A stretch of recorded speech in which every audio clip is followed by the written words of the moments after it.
இன்றைக்கு எத்தனையோ பொல்லாங்கு தேசத்துல பார்க்கிறோம். கொள்ளை நோய்கள் எது எப்படி வருதுன்னு தெரியல, எப்படி விபத்துகள் ஆபத்துகள் எப்படி வருதுன்னு தெரியல. இவைகளை தொடர்ந்து வந்து விடுமோ என்று நீங்கள் பயப்பட வேண்டிய அவசியம் இல்லை. ஆண்டுடைய வாக்குத்தத்தம் சொல்கிறது, உங்களை பின்தொடர்வது நன்மையும் கிருபையும் மட்டுமே. ஆமென், ஹல்லேலூயா. அந்த ட்வின் டவர் 2001ஆவது வருஷம் நினைக்கிறேன், செப்டம்பர் 1ஆம் தேதி இந்த இரட்டை கோபுரம் அமெரிக்காவில் என்ன செய்யப்படுது, தீவிரவாதிகளால் தகர்க்கப்பட்டது. அப்போ அந்த அமெரிக்காவுடைய அந்த எவ்வளவு பாதுகாப்பான அந்த இடம், எவ்வளவு பாதுகாப்பு இருக்கிறதான ஒரு இடத்தையே தீவிரவாதிகள் அவங்க என்ன பண்ணிட்டாங்க, அதை இடித்தபடினாலே ஒரு உலகமே பெரிய ஸ்தம்பிப்புகள் ஆயிடுச்சு. என்ன செய்ய போறோம், தீவிரவாதிகள் அமெரிக்காவே தாக்கிட்டாங்க, மற்ற நாடுகள்லாம் என்ன ஒரு சாதாரண காரியம். அப்ப பாருங்க, ஜார்ஜ் புஷ் அப்போது அதிபதியா இருந்தார், ஜனாதிபதியா இருந்தார். அவர் பிபிசியில பேசுறார். அந்த இதை கண்ணார பார்க்கும்போது ரொம்ப ஆச்சரியமா இருந்தது. அப்ப முதல்ல அவர் சொன்ன வார்த்தை என்ன தெரியுமா? சாம்ஸ் 23:1, சங்கீதம் 23:1, கர்த்தர் எங்கள் மேய்ப்பராய் இருக்கிறார், நாங்கள் சாட்சி அடைய மாட்டோம். ஆமென். அந்த அதிகாரத்தை சொன்னார் பாருங்க. அப்போ அவர் விசுவாசித்தார், கர்த்தர் எங்கள் மேய்ப்பராய் இருக்கிறார். இந்த தீவிரவாத தாக்குதல் உண்டாயிட்டு, ஆனாலும் கர்த்தர் என்ன பண்ணுவார், எங்களை தாழ்வில் விட மாட்டார், நாங்கள் பயப்பட மாட்டோம். அதே போல பாருங்க, மீண்டுமாக அதே அமெரிக்க ஐக்கிய தேசம் அந்த இடித்த அந்த தீவிரவாதிகளை என்ன செய்தது, துரத்தி போய் அவர்களை கொலை செய்தார்கள். ஆமென். அப்படி கர்த்தர் நம்முடைய மேய்ப்பராய் இருக்கும் பொழுது நமக்கு எந்த தீங்கும் நேரிட முடியாது. ஆமென் சொல்லுவோம்.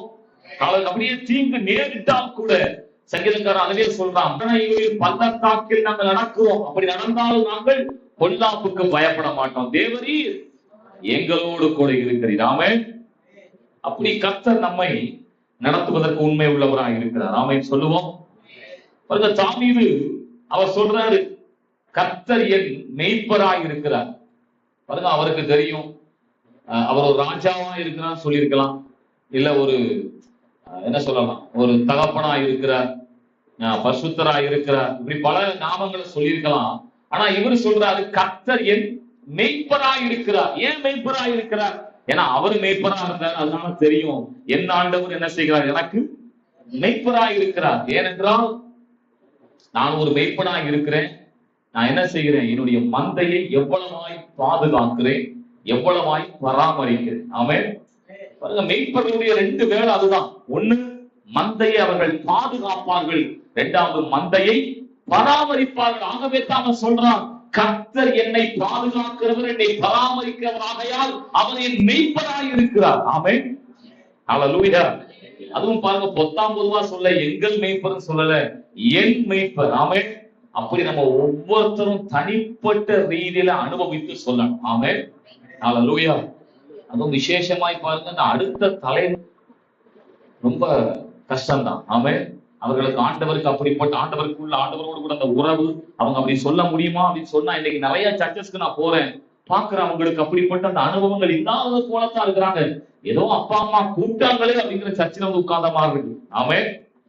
இல்ல, ஒவ்வொருவரும் அடுத்த தலைமுறை, ஒவ்வொரு வாலிபர்களும், ஒவ்வொரு வாலிப பிள்ளைகளும், ஒவ்வொரு தேவனுடைய பிள்ளைகளும் அப்படி சொல்லணும், கர்த்தர் என் மேய்ப்பராய் இருக்கிறார். ஆமென். அனுபவித்து நம்முடைய அந்த வாழ்க்கையை என்ன செய்யணும், அந்த ஆவிக்குரிய வாழ்க்கையை நடத்தணும். ஆமென் சொல்லுவோம். ஹல்லேலூயா. அதனால இந்த அதிகாரத்திலிருந்து நம்ம தியானிப்போம். பாருங்க, கர்த்தர் பாருங்க எப்படி அவர் மேய்ப்பராய் இருக்கிறார். மேய்ப்பர்களுடைய நம்ம எல்லாருக்கும் தெரியும், மிக முக்கியமான வேலை மந்தையை பராமரிப்பது. ஆமென். எந்த மேய்ப்பனாவது தன்னுடைய ஆடு அப்படியே நோஞ்சான போல அப்படியே பரிதாபமாக நினைப்பான்? எந்த மேய்ப்பனும் தன்னுடைய ஆடுகள் எப்படி நினைப்பான்? நல்ல கொழுமையாய், புஷ்டியா, அப்படி நல்ல எப்படி இருக்கணும், செழிப்பா இருக்கணும் அப்படின்னு நினைப்பான். ஆமென்.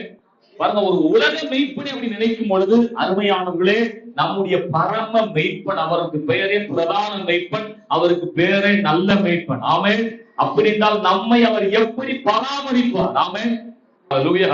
ஆகவே தான் சங்கீதம் அவர் சொல்றாரு, அவர் கைக்குள்ளான, சங்கீதம் 95:7 படித்து பார்த்தால், நாம் அவர் மேய்ச்சலின் ஜனங்களும் அவர் கைக்குள்ளான ஆடுகளுமாய் இருக்கிறோம். ஆமென். கைக்குள்ளான ஆடு. ஆமென். ஹல்லேலூயா. கைக்கு வெளியே போன ஆடா இருக்கக்கூடாது, கைக்கு உள்ளான ஆடா இருக்கணும். ஆமென் சொல்லுவோம். ஹல்லேலூயா. அன்றைக்கு தாவீதுக்கு யெகோவா தேவன் மெய்ப்பனாய் காணப்பட்டார். உங்களுக்கும் எனக்குமோ இயேசுவானவர் மெய்ப்பனாய் காணப்படுகிறார். ஹல்லேலூயா. அவதான் சொன்னார், நானே நல்ல மெய்ப்பன். யோவான் 10:11 படிக்கலாம்.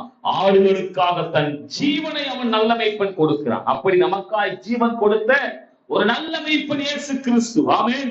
ஆகவே அந்த நல்ல மெய்ப்பன் என்ன பண்றாரு பாருங்க. முதலாவது அந்த மந்தையை பராமரிக்கிறார். ஆமென் சொல்லுவோம். எத்தனை பேர் மந்தைக்குள்ள இருக்கிறீங்க? நாங்க சர்ச்சுக்குள்ளதான் இருக்கோம் அப்படின்றீங்களா? சர்ச்சுங்கிறது ஒரு மந்தை தான். ஆமென். ஹல்லேலூயா. உங்களை மேய்ப்பதற்காக ஒரு நல்ல மேய்ப்பரை ஆண்டவர் தந்திருக்கிறார். ஆமென். அவர் உங்களுக்கு என்ன செய்கிறார்? நல்ல காரியங்களை, ஆவிக்குரிய காரியங்கள் என்ன கொடுக்கிறார்? அவர் இன்னைக்கு அருமையா ஒரு சங்கீத பகுதியில சொன்னார் பாத்தீங்களா? தேவனுடைய வார்த்தை என்பது அப்பமாய் இருக்கிறது. ஆமென். ஆகவேதான் இயேசு சொன்னார், மனுஷன் அப்பத்தினால் மாத்திரமல்ல தேவ வார்த்தையினால். ஏன்னா தேவனுடைய வார்த்தை தான் நம்முடைய ஆத்மாவுக்கு பலனாய் இருக்கிறது. ஆமென். ஹல்லேலூயா. சாப்பிடாம 2-3 நாள் இருந்தா இந்த சரீரம் அப்படியே சோர்ந்து போகும். அதே மாதிரி நிறைய பேருடைய ஆத்மா அப்படியே தொய்ந்து போயிருக்குது. ஏன் அப்படின்னா 3-4 நாளா பைபிள் படிக்கல. எத்தனை பேர் ஆமென் சொல்றீங்க? ஆமென் வரல, எல்லாரும் படி. ஆமென். ஹல்லேலூயா. உங்கள் ஆத்மா எப்படி தேவனுடைய வார்த்தையினாலே பலன் கொள்ள வேண்டும். ஆமென் சொல்லுவோம். நல்ல ஆமென் வர மாட்டேங்குது. வெயில் ஜாஸ்தியா இருந்தா டயர்ட் ஆயிட்டீங்க. ஆமென். கர்த்தர் நல்லவர். ஹல்லேலூயா. எலியா சோர்ந்து போனான், சூரிய செடி கீழே இருந்தான். கர்த்தர் அவனுக்கு 2 கொடுத்தார். என்னெல்லாம் கொடுத்தாரு? அப்பத்தை கொடுத்தார், தண்ணீரை கொடுத்தார். ஏன் அப்பத்தையும் தண்ணீரையும் கொடுத்தார்? அப்பம் என்பது தேவனுடைய வார்த்தையை குறிக்கிறது, தண்ணீர் என்பது அபிஷேகத்தை குறிக்கிறது. ஒரு தேவனுடைய மனுஷனுக்கு, தேவ ஊழியனுக்கு, தேவனுடைய ஜனத்துக்கு 2 மிக மிக அவசியமாக இருக்கிறது. ஒன்று அப்பம், தேவ வார்த்தை. 2வது தண்ணீர், அபிஷேகம். ஆமென் சொல்லுவோம். ஹல்லேலூயா. நான் சிந்தித்து பார்க்கிறேன். நான் 10th படிக்கும் போது, அப்ப நாங்கெல்லாம் சிஎஸ்ஐ ஃபேமிலி தானே. அப்ப எங்களுக்கு இந்த அபிஷேகம்லாம் ஒண்ணும் தெரியாது. இதெல்லாம் கையை தட்டா நாங்கெல்லாம் அப்படியே ஜாலியா கொண்டாடுவோம், சிரிப்போம் பாருங்க. அப்படி நான் ஒரு ஏஜி சர்ச்சுக்குள்ள போய் ஒரு நாள் ஒரு 10 பசங்களா நாங்க ஃப்ரெண்ட்ஸா உட்காந்து பேசிட்டு இருக்கும்போது ஒரு பையன் சொன்னா, நம்ம தான் ஜெபம் பண்ணுவோம் அப்படின்னா. சரி ஜெபம் தானே பண்ணுவோம் சொல்லிட்டு, நான் சொல்றது 10ஆம் வகுப்பு படிக்கும் போது. யோசிச்சு பாருங்க, இன்னைக்குதான் சின்ன சின்ன பசங்க பேண்ட் போட்டிருக்காங்க. அப்பெல்லாம் நாங்க ட்ரௌசர் தான் போட்டுருக்கோம். அப்படி ட்ரௌசர் போட்ட ஒரு பையனா என்ன செய்யறேன், சர்ச்சில் உட்காந்து அங்க ஒரு 10 பசங்களா சேர்ந்து ஜெபம் பண்றோம். மாலையில ஒரு 3 மணி இருக்கும். சும்மா ஜெபிக்கிறோம் சொல்லி சும்மா ஆரம்பிச்சோம். தேவனுடைய திட்டம் அன்றைக்கு எங்கள் மேலே அபிஷேகத்தை ஊற்றுவது தேவனுடைய திட்டம் ஆகிறது. ஆமென். அன்றைக்கு வந்த அந்த 10 பேரையும் தேவன் வல்லமையை அபிஷேகித்தார். அப்போ அபிஷேகம்னா தெரியாது, அந்நிய பாஷை தெரியாது, அனுபவமே கிடையாது, ஞானஸ்ஞானமே எடுக்கல. தேவன் அபிஷேகித்தார். ஆமென். அந்த நாள் முதற்கொண்டு பாருங்க ஒரு புது பலன் வந்தது. ஹல்லேலூயா. இந்த கருக்காக இருக்க வேண்டும் என்ற அந்த பலன் நான் சொல்லுகிறேன், இதுவரைக்கும் அந்த பலனை நடத்தி கொண்டு வருகிறது. ஆமென் சொல்லுவோம். ஆகவே அருமையானவர்களே, அந்த மெய்ப்பன் மந்தையை என்ன செய்கிறார்? பராமரிக்கிறார். எப்படி எல்லாம் பராமரிக்கிறார்? நம்ம படிக்கிறோம், புல்லுள்ள இடங்களுக்கு கொண்டு போறார். ஆமென். ஆடுகளை எங்க கொண்டு போகணும்? புல்லுள்ள இடத்துக்கு. ஆமென். நல்ல மேய்ச்சலுக்கு கொண்டு போகணும். ஆமென். அப்படி நல்ல மேய்ச்சலுக்கு கொண்டு போனாதான் அந்த ஆடு என்ன செய்யும்? அதை சாப்பிட்டு கொழுமையா இருக்கும், புஷ்டியா இருக்கும். ஹல்லேலூயா. அப்படி நாமும் நம்முடைய ஆண்டவர் அவர் மெய்ப்பனாய் இருக்கிறவர் நம்மை அனுதினமும் அப்படி நம்மை பலப்படுத்த விரும்புகிறார். எத்தனை பேர் ஆமென் சொல்றீங்க? நம்முடைய வார்த்தையினாலே பலப்படுத்த விரும்புகிறார். ஆமென். ஒவ்வொரு நாளும் நீங்கள் வேதத்தை படிக்கும் பொழுது அது உங்களுக்கு உகந்த ஆகாரமாய், உங்கள் ஆத்துமாவுக்கு ஏற்ற ஆகாரமாய் வந்து உங்கள் ஆத்துமாவை அது புதுப்பித்து உயிர்ப்பிக்கிறது. எத்தனை பேர் ஆமென் சொல்ல முடியும்? ஹல்லேலூயா. தேவ வார்த்தை தான் நம்முடைய ஆத்மாவிற்கு ஆதாரமாகவே. அருமையானவர்களே, கர்த்தர் நம்மை பராமரிப்பது தேவனுடைய வார்த்தையினாலே. ஆமென். அதே போல பாருங்க, அமர்ந்த தண்ணீரண்டை கொண்டு போறார். ஹல்லேலூயா. ஒரு பாய்ந்து ஓடுற வெள்ளம் ஓடுவது போல ஓடுற தண்ணி பக்கத்துல கூட்டு போக மாட்டார். ஆமென். அப்படி கூட்டு போனா, அந்த கூட்டு போச்சுன்னா அந்த ஆடுகள் எல்லாம் பயந்துரும். ஆமென். இப்படி சில ஆடுகள் அப்படி பயந்த மாதிரி உட்கார்ந்த மாதிரி இருக்கு. ஆமென். அப்படி இருக்கக்கூடாது. பக்கத்துல கை பிடிச்சு சொல்லுங்க, அவர் நம்மை. சொல்ல மாட்டீங்களா? பக்கத்துல கை பிடிச்சு சொல்லுங்க, அவர் நம்மை அமர்ந்த தண்ணீர் அண்டையிலே கொண்டு போகும். அந்த அமர்ந்த தண்ணீர் அண்டையில கொண்டு போகும்போது அந்த ஆடுகள் என்ன செய்யுது? அருமையா அந்த தண்ணீரை குடித்து அது பராமரிக்கப்படுகிறது, அது பலன் அடைகிறது. ஆமென். ஆகவே பிரியமானவர்களே பாருங்க, இந்த மேய்ப்பன் என்ன செய்கிறார்? மந்தையை முதலாவது பராமரிக்கிறார். ஹல்லேலூயா. அன்றைக்கு வனாந்தரத்திலே அந்த ஜனங்கள் எல்லாரும் ஆண்டுடைய வார்த்தையை கேட்டுக் கொண்டிருந்த பொழுது ஆண்டவர் அந்த பிரசங்கத்தை எல்லாம் முடிச்சிட்டார். எத்தனை நாள் பிரசங்கம் பண்ணாரு? எத்தனை நாள் பிரசங்கம் பண்ணாரு? பாக்குறீங்க, 3 நாள் பிரசங்கம் பண்ணார். ஆமென். அதனால 3 நாள் பிரசங்கம் பண்ண இயேசு கிறிஸ்து பண்ணதுனால நாமும் தொடர்ச்சியாக 3 நாள் எங்கே இருப்போம் அப்படின்னு சொன்னா இருப்போமா? 3 மணி நேரம் இருப்போம் சொன்னா இருப்போமா? ரொம்ப கஷ்டம் தான். ஏன்னா இயேசு கிறிஸ்து பேசினா கேட்டுக்கிட்டே இருக்கலாங்க அப்படின்னு சொல்றீங்களா? அவன் கர்த்தருடைய வார்த்தை பாருங்க. அன்றைக்கு அவர் சொல்றாரு, இந்த ஜனங்கள் வனாந்தரத்திலே வெறுமையாய் பசியோடு போனால் சோர்ந்து போவார்கள், அதனால என்ன கொடுங்க? அவங்களுக்கு அப்பங்களை கொடுங்கள். ஆமென். ஹல்லேலூயா. திருப்தியாய் அப்பத்தை கொடுத்து அனுப்பினார். என்னை கேட்கிற அருமையான தேவ ஜனங்களே, நீங்களும் வாஞ்சையோடு கூட தேவ சமூகத்துக்கு வருவீர்களானால் கர்த்தருடைய வார்த்தையினாலே உங்களை பலப்படுத்தி அனுப்புவார். ஆமென். கர்த்தருடைய வார்த்தை வந்தாத்தாங்க உங்க வாழ்க்கையில பெறல. நாம ஒரு முழு பிரசங்கமும் உங்களுக்கு அது அப்படியே தேவ வார்த்தையா இருக்கும் சொல்ல முடியாது. உங்களுடைய வாழ்க்கைக்கு ஏற்ற, உங்கள் சூழலுக்கு ஏற்ற, இருதயத்துக்கு ஏற்ற ஏதோ சில வார்த்தையை அந்த பிரசங்கத்தில் ஏதோ ஒரு பகுதியிலே கொடுப்பார். அவர்கள் ரொம்ப கவனமா இருக்கணும். ஆமென். அன்றைக்கு பாருங்க, அவர் சொன்னார், இவர்கள் வழியிலே சோர்ந்து போவார்கள். ஆகவே நீங்க என்ன கொடுங்க?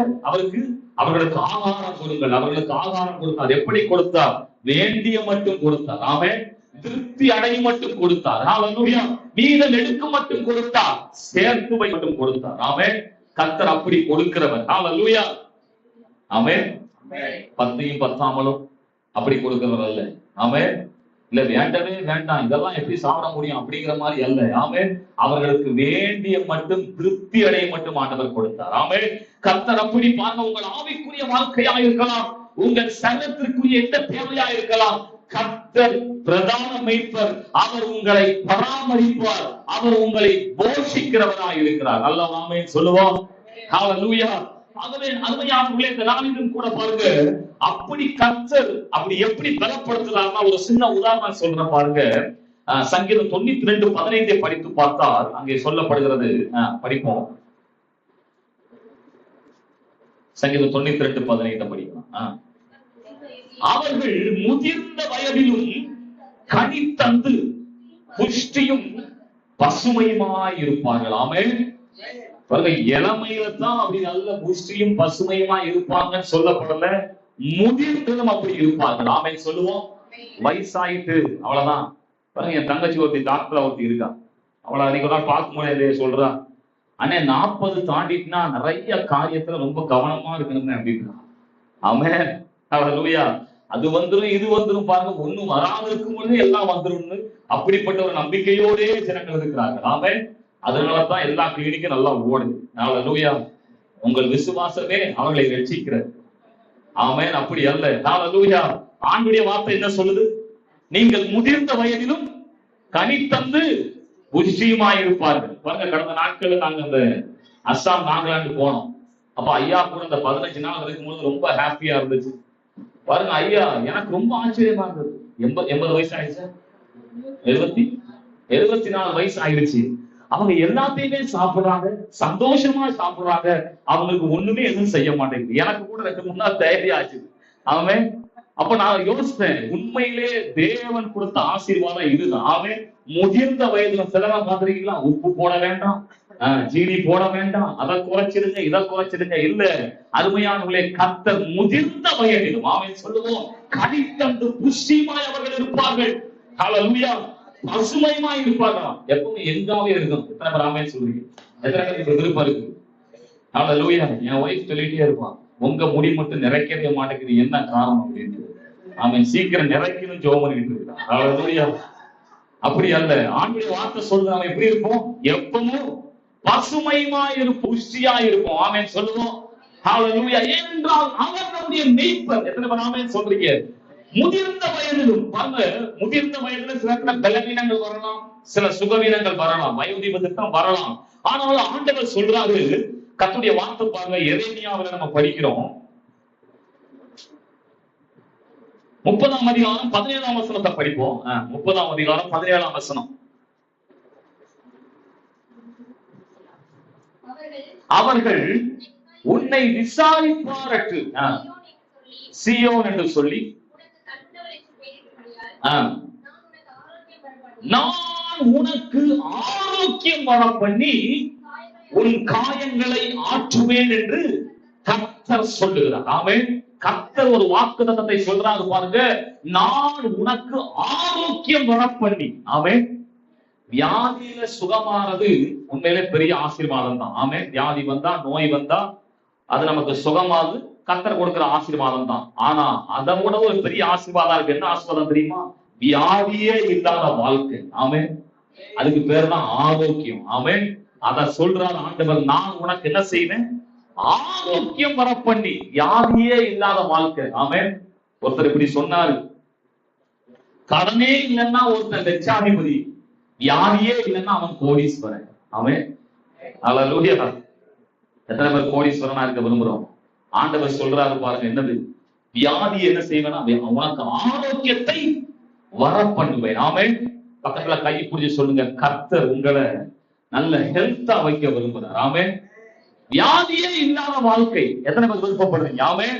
கர்த்தருடைய பராமரிப்பு, கர்த்தர் மெய்ப்பராய் இருக்கும் பொழுது அந்த பராமரிப்பு பாருங்க நமக்கு ஆரோக்கியம் வர பண்ணி என்ன செய்கிறார்? ஆண்டவர் நம்மை குணமாக்குகிற தேவனாய் இருக்கிறார். ஹல்லேலூயா. ஆகவே பிரியமானவர்களே, நம்முடைய எல்லா விதமான பலவீனங்களை மாற்றி ஆரோக்கியமாய் வைப்பார். ஆமென். முதிர்ந்த வயதுக்கும் ஆகட்டும், ஆனால் வார்த்தை சொல்லுது, கர்த்தர் சொல்லுகிறார், நான் உனக்கு ஆரோக்கியம் வர பண்ணுவேன். ஆமென். ஹல்லேலூயா. மல்கியா 4:2 படிக்கிறோம், என் நாமத்துக்கு பயந்திருக்கிற உங்கள் மேல் நீதியின் சூரியன் உதிக்கும், அதன் செட்டையின் கீழே ஆரோக்கியம் இருக்கும், நீங்கள் வெளியிலே புறப்பட்டு கொழுத்த கன்றுகளை போல இருக்கும். ஆமென்.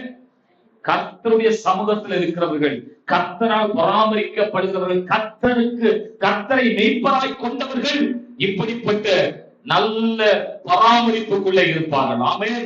நல்ல ஆரோக்கியத்திற்குள்ளே இருப்பார்கள். ஹல்லேலூயா. ஆகவே தான் படித்தோம், சங்கீதம் 91 முதல்ல படிக்கும்போது, உன்னதமான மறைவு சர்வவுடைய நிலையிலே தங்குகிறவன் பார்க்க 3ஆம் வசனம் சொல்லுது, அவன் வேடனுடைய கண்ணிக்கு பாலாக்கும் கொள்ளை நோய்க்கும் தப்புவிக்கப்படுவான். ஆமென். ஹல்லேலூயா. எத்தனையோ கொள்ளை நோய்கள் பாருங்க. இப்ப ரீசெண்டா இன்னொரு ஏதோ ஒரு ஆப்பிரிக்காவில இருந்து ஒரு வைரஸ செயற்கையா பரப்புறாங்க. முன்னாடி எல்லாம் வியாதி எங்கேயோ வந்து இயற்கையா வச்சு நினைச்சிட்டு இருக்கிறோம். இப்ப அப்படி இல்லை, செயற்கையா ஒரு வைரஸ உண்டு பண்ணி ஒரு நாட்டுக்குள்ள அனுப்பிச்சு விட்டுறாங்க. பாருங்க, கொரோனா வந்தது, 65 லட்சம் பேர் இந்த உலகத்துல மறித்து போனாங்க. யோசித்து பாருங்கள். அப்படிப்பட்ட கொள்ளை நோய்கள் நிறைந்திருக்கிற எல்லாவித வேடனுடைய கண்ணிக்கும் பாலாக்கும் கொள்ளை நோய்க்கும் நம்மை அவர் தப்புவிப்பார். ஹல்லேலூயா. கர்த்தர் பாருங்க, அந்த நல்ல மேய்ப்பன் ஆடுகளை எப்படி பராமரிப்பாரோ அப்படி கர்த்தர் உங்கள் ஆத்துமாவையும் உங்கள் சரீரத்தையும் அவர் பாதுகாத்து பராமரிப்பார். ஆமென் சொல்லுவோம். ஹல்லேலூயா. முதலாவது பார்த்தோம், மேய்ப்பனுடைய அந்த ஆசீர்வாதம் பார்க்க அவன் என்ன செய்கிறான்? அவன் பராமரிக்கிறான். இரண்டாவதாக என்ன செய்கிறான்? அவன் பாதுகாக்கிறான். சொல்லுவோம், மேய்ப்பன். கரங்களை சொல்லுவோம், மேய்ப்பன் பராமரிக்கிறான், மேய்ப்பன் பாதுகாக்கிறான். ஹல்லேலூயா. கர்த்தர் இந்த 2 ஆசீர்வாதங்களை கர்த்தர் உங்கள் மேலே பலிக்க செய்வாராக, உங்கள் குடும்பத்து மேலே பலிக்க செய்வாராக. ஆமென். பாருங்க, இரண்டாவதாக பாதுகாப்பு. பாதுகாப்பு ரொம்ப முக்கியம். ஆமென். அதுக்குதான் நிறைய பேர் எனக்கு Z+ எல்லாம் கேட்கிறாங்க. எனக்கு Z+ தாங்க, Y+ தாங்க, இந்த பாதுகாப்பு இருந்தா தான் எங்களுக்கு பாதுகாப்பு. ஆமென். இல்லைன்னா எதையாவது பண்ணிடுவான் அப்படிங்கிற நிலைமையில நிறைய பேர் அவங்களுக்கு பாதுகாப்புக்கே கேட்கிறாங்க பாருங்க. ஆமென். ஆனா பாருங்க, நமக்கு எந்த பாதுகாப்பும் இல்ல, கர்த்தரே நமக்கு பாதுகாப்பா இருக்கிறார். ஹல்லேலூயா. நம்ம போட்ட மாஸ்க் நம்மளை பாதுகாத்துச்சா? நம்ம கையில சானிடைசரோட அலைஞ்சமே அது நம்மளை பாதுகாத்துச்சா? இல்ல. ஆமென். கர்த்தர் தான் நம்மளை பாதுகாத்தார். ஆமென். அப்படி நம்மளை விட எவ்வளவோ கான்சியஸா இருந்தா நிறைய பேர் போயிட்டாங்க. ஆமென். பெரிய பணக்காரர் போயிட்டாரு, பெரிய டாக்டரே போயிட்டார். ஆமென். பெரிய லீடரே போயிட்டார். பல பேர் இந்த கொரோனாவில் மரித்தார்கள். ஆனால் இந்த உலகத்திலே ஆண்டவரே நம்மை பாதுகாக்கிறார். ஆமென் சொல்லுவோம்.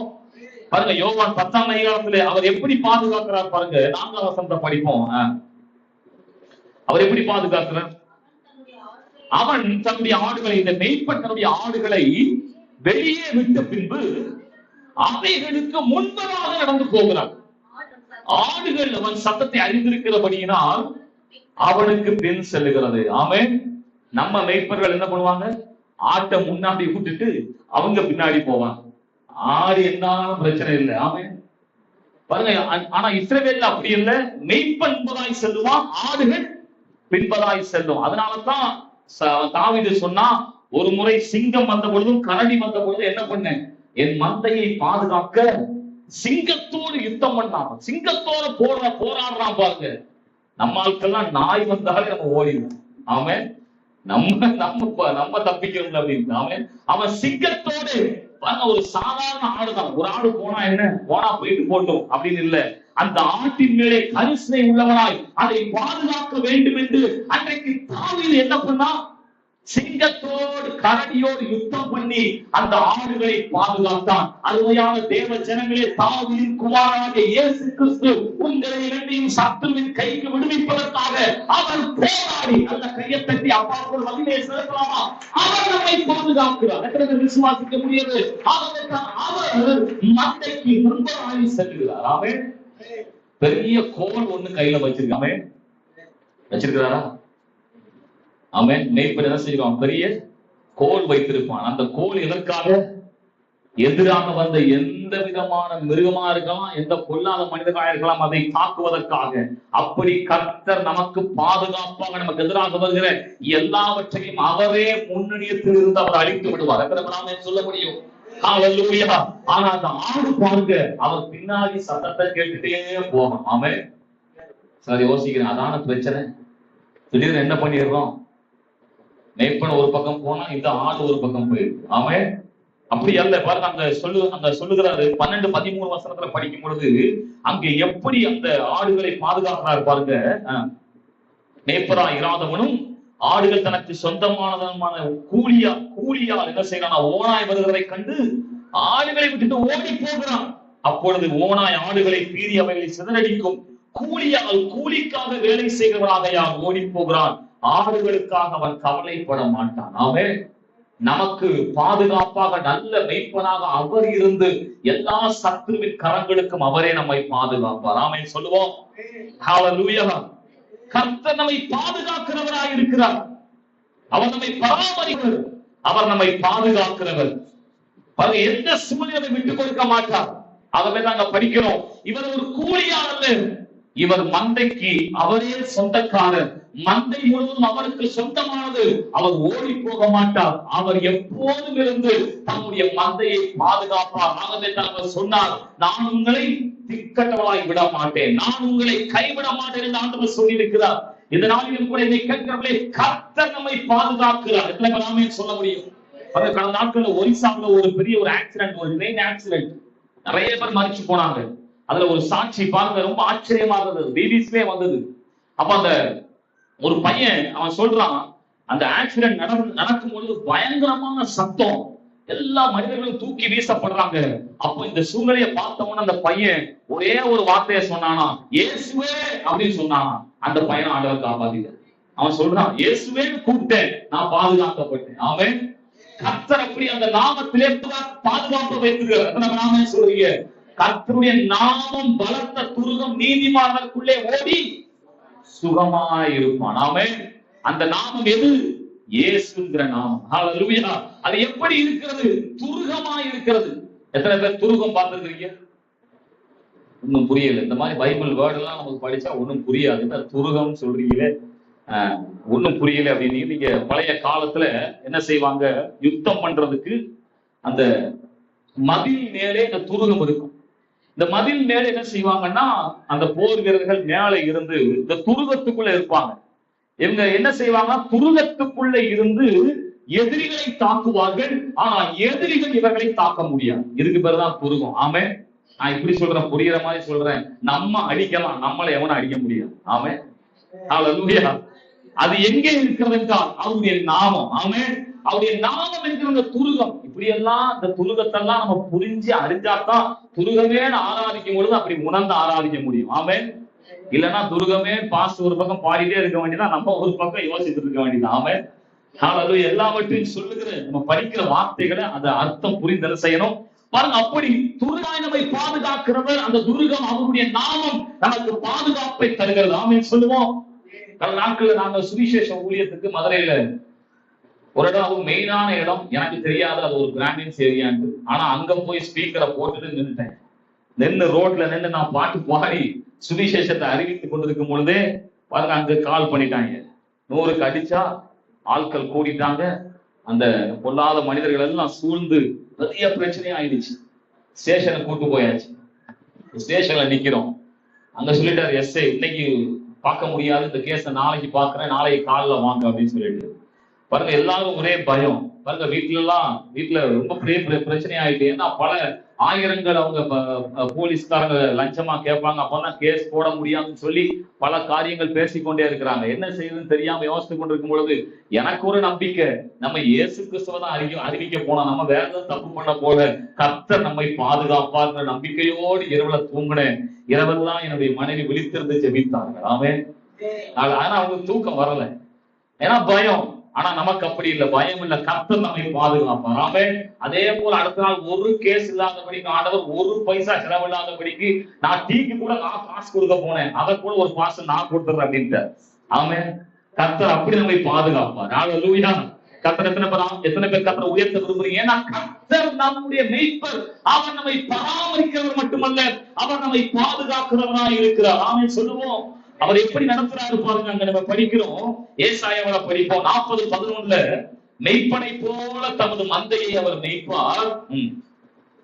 ஏசாயா 40:11 படிப்போம்.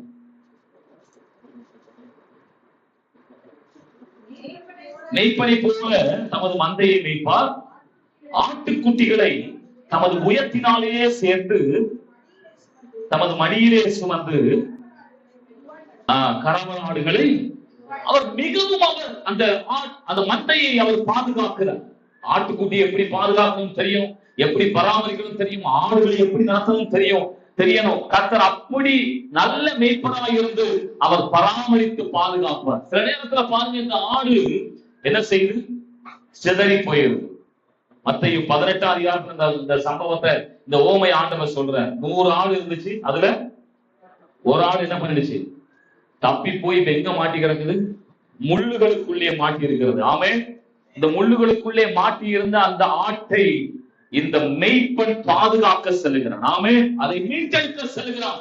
சில வேளைகளிலே மந்தைக்குள் இருக்கிற தேவ ஜனமா இருக்கிற நாம், அவருடைய கைக்குள்ளாய் இருக்கிற ஆடுகளாகிய நாம், சில நேரத்தில் சில பாவத்தினாலும், சில சோர்வினாலும், சில உலகத்தின் இழுப்புகளினாலும் அந்த பந்தயம் விட்டு தூரம் போய் விடுகிறோம். அதன் விளைவு பெரிய சிக்கலுக்குள்ள மாட்டிக்கொள்ளுகிறோம். எதற்கு நம்முடைய வாழ்க்கையில சிக்கல்கள், ஏன் பிரச்சனைகள், போராட்டங்கள்?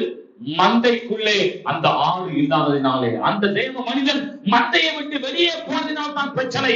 இந்த காலையில் என்னை கேட்கிறவர்களே, அப்படி மந்தைகளுக்கு வெளியே போயிட்டு சொல்லி அவரை விட்டு விடுகிற ஒரு நல்ல மெய்ப்பனை நம்மை ஆராதிக்கிற அந்த ஒரு ஆட்டிற்காக அந்த மெய்ப்பன் என்ன செய்கிறான், போய் அதை பாதுகாக்கிறான். நாம அதை மீட்டெடுக்கிறான். இந்த நாளிலும் கூட சத்தத்தை கேட்கிற நீங்கள் யாராய் இருந்தாலும், கர்த்தரை விட்டு தூரம் சென்று சில இக்கட்டான சூழலை மாற்றி இருக்கலாம். நல்ல செய்தி உங்கள் காதிலே விழுகிறது, உங்களுக்கு ஒரு நல்ல மெய்ப்பன் இருக்கிறார். ஆமென். அவர் உங்களை எந்த சூழலிலும் விட்டு கொடுக்க மாட்டார். ஆகவே நாம சொல்லலாம், என் கையில் இருந்து என் ஆடுகளை எவராலும் பறித்துக் கொள்ள முடியாது. ஆமென். அப்படி அவர் என்ன செய்கிறார், அந்த ஆட்டை மீட்டெடுத்து மீண்டுமாய் மந்தைக்குள்ளே கொண்டு வந்து சந்தோஷப்படுகிறவர், காயம் கட்டுகிற தெய்வம். இந்த நாளிலும் கூட என்னை கேட்கிறவர்களே, அப்படிப்பட்ட ஒரு தூரம் போன நிலையில் இருந்தாலும் உங்களை இன்றைக்கு நல்ல மெய்ப்பன் சந்திக்கிறார். நல்ல ஆமென் சொல்லுங்க பார்க்கலாம். உங்களை மீண்டுமாய் அவர் கேர் பண்ணுவார், மீண்டுமாக மந்தைக்குள்ளே கொண்டு வருவார், காயம் கட்டுவார், அந்த ஆட்டை அவர் பாதுகாப்பார். எத்தனை ஆமென் சொல்லுங்க. அந்த இளைய குமாரன் தகப்பன் வீட்டை விட்டு தூரம் போயிட்டான். அதான் அவனுடைய வாழ்க்கையில அத்தனை நஷ்டங்கள். யோசித்து பாருங்கள், ஏன் நஷ்டங்கள், ஏன் வேதனைகள், ஏன் குறைவுகள்? அருமையானவர்களே, தகப்பன் வீட்டை விட்டு, அந்த பாதுகாப்பை விட்டு விலகும் போதுதான் அப்ப யோசிக்கிறான், என் வீட்டுல வேலைக்காரன் கூட நல்ல சாப்பாடு இருக்குது, புத்தி தெளிந்தது. ஆமென். இன்றைக்கு புத்தி தெளியணும். ஆமென். நம்ம எங்க இருக்கிறோம், எப்படி இருக்கிறோம், ஏன் இருக்கிறோம்? அருமையானவர்களே, மீண்டுமாக தகப்பன் வீட்டுக்கு ஓடி வரலாம் பாருங்க. தகப்பன் இவர் ஓடி போய் அவனை கட்டி அணைத்து வீட்டுக்குள்ளே கொண்டு வந்து முத்திரை மோதிரமிட்டு பாதரட்சி இட்டு அழகான வஸ்திரத்தை தரித்து ஒரு பெரிய கொண்டாட்டத்தை கொண்டாடுகிறார். இப்படி சொல்ற மீண்டும் தேவ சமூகத்துக்கு நீங்க வருவீர்களானால், மீண்டும் தகப்பனிலே வருவீர்களானால், ஒரு பெரிய கொண்டாட்டத்தை ஆண்டவர் உங்களுக்காய் வைத்திருக்கிறார். ஆமென். ஹல்லேலூயா. ஆகவே ஆண்டவர் அந்த மந்தையை அவர் பாதுகாக்கிறார். எசேக்கியேல் 30:16 படித்து பார்க்கும் பொழுது அங்கே சொல்றார் பாருங்க, இப்படிப்பட்ட இக்கட்ல மாட்டிக்கொண்டதான அந்த ஆட்டை என்ன செய்கிறார் படிப்போம். எசேக்கியேல் 34:16.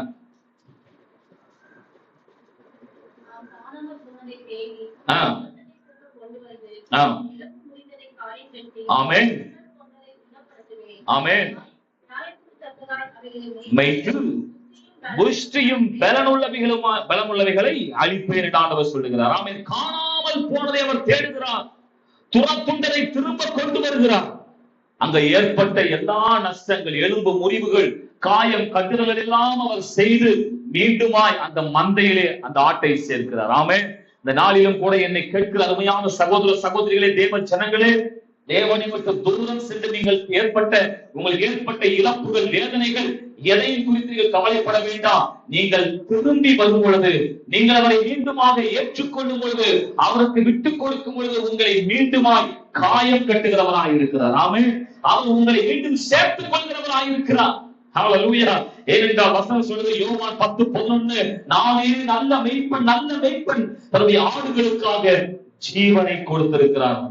நாம் செய்கிற ஒவ்வொரு பாவத்திற்கும் அக்கிரமத்திற்கும் இயேசு சிலுவையிலே அவர் மரித்து ஜீவனை இரத்தம் சிந்தி கொடுத்திருக்கிறபடினால் நம்முடைய எல்லா பாவத்தையும் இரத்தம் கழுவி சுத்திகரிக்க முடியும். ஆமென்.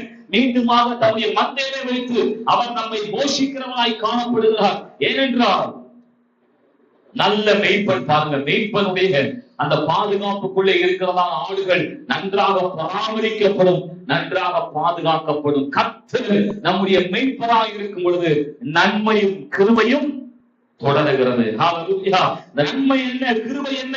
முதலாவது நல்ல பராமரிப்பு, இரண்டாவது நல்ல பாதுகாப்பா இருக்கிறது. இந்த நாளிலும் கூட என்னை கேட்கிறவர்களே, இந்த நாள்ல தேவனுடைய அந்த பாதுகாப்புக்குள்ள, அந்த பராமரிப்புக்குள்ள இருந்து பத்திர சொல்கிறது, அந்த கடைசி வசனத்துல படிக்கிறோம், நான் கர்த்தருடைய வீட்டிலே நீடித்த நாட்களாய் நிலைத்திருப்பேன். ஆமென்.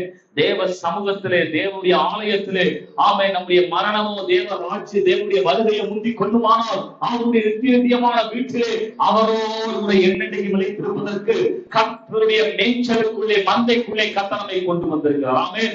கர்த்தரின் மேய்ப்பராய் இருக்கிறார். ஆகவே நான் பராமரிக்கப்படுவேன், நான் பாதுகாக்கப்படுவேன். நம்ம எல்லாம் கண்களை மூடி செபிக்க போகிறோம். நம்ம எல்லாம் கண்களை மூடி செபிக்கலாம். இயேசுவின் நாமத்தினாலே வார்த்தையை நாங்கள் கேட்டோம் ஆண்டவரே.